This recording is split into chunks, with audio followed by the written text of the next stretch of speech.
Dames en heren, de winnaar van de Halewijnprijs 2011, Johan de Boze. Zaterdag 12 november vond in Roermond voor de 25e keer de uitreiking van de Halewijnprijs plaats. De Vlaamse schrijver Johan de Boze mocht dit jaar de prijs ontvangen voor zijn roman Bloedgetuigen. Dit boek is nu al iets meer dan een half jaar uit. En nu krijg ik die prijs, dus daardoor komt het opnieuw in de belangstelling. Dus ik denk dat dat een heel belangrijke manier is om het opnieuw onder de aandacht te brengen van het publiek. Als de geur van een dode duif vergezelt me het idee dat een mensenleven simpelweg kan worden uitgeschakeld. 5 scheten en een genadescheet. De prijs wordt dit jaar voor het 25e keer uitgereikt. En heel veel schrijvers van grote naam die hebben hem gewonnen. Althans, ik moet erbij zeggen, toen ze de prijs wonnen, toen zaten ze ook in die tussenzone van bekend worden, meer aandacht verdienen. Arthur Japin is natuurlijk iemand geworden, een grote schrijver, een Nederlandse schrijver geworden. Die heeft hem gewonnen. Huub Beurskes heeft hem gewonnen. Zo zijn er nog een aantal. Tommy Wieringa heeft hem gewonnen. Schrijvers die later veel naam hebben gekregen. En nu nog steeds vermelden dat ze de Halewijnprijs gekregen hebben. De Boze laat de geschiedenis zo tot leven komen dat je bijna begrijpt waarom mensen gruweldaden begaan. Dat zei ik al eerder en laat ik het nog even kort uitleggen. Met begrip bedoel ik niet dat je snapt dat mensen het doen. Maar wel dat je beter begrijpt wat mensen ertoe brengt. Er is al heel veel geschreven over de Tweede Wereldoorlog. Ontzettend veel. In alle mogelijke talen. En ik heb daar een deel van gelezen. Maar natuurlijk nooit alles.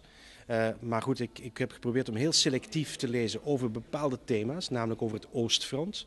En meer bepaald over wat Vlaamse jongens die vanaf 1941-42 gedaan hebben. Namelijk zich aansloten bij het Duitse leger. Enfin, dat deden ze niet echt. Ze wilden gewoon gaan vechten.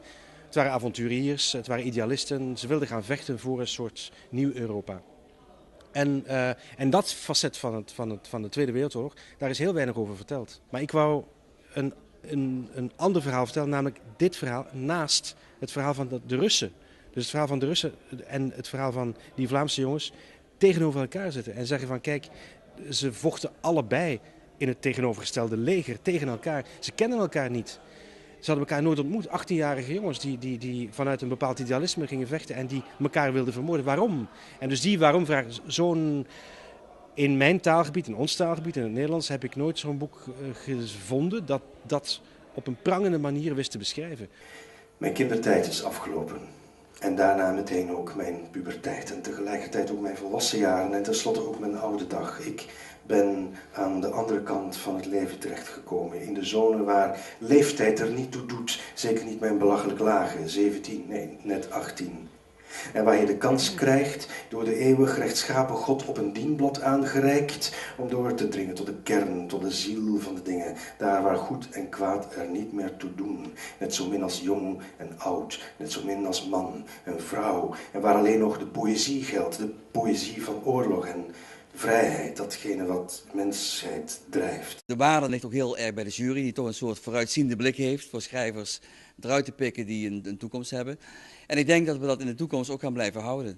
Als we zo'n goede jury blijven houden, die blijven de schrijvers die net op de brug staan van doorbreken, niet doorbreken, die blijven ze absoluut eruit halen. Dus ook, ik denk voor de toekomst, na deze 25 jaar, dat er absoluut toekomst is voor de Halewijnprijs.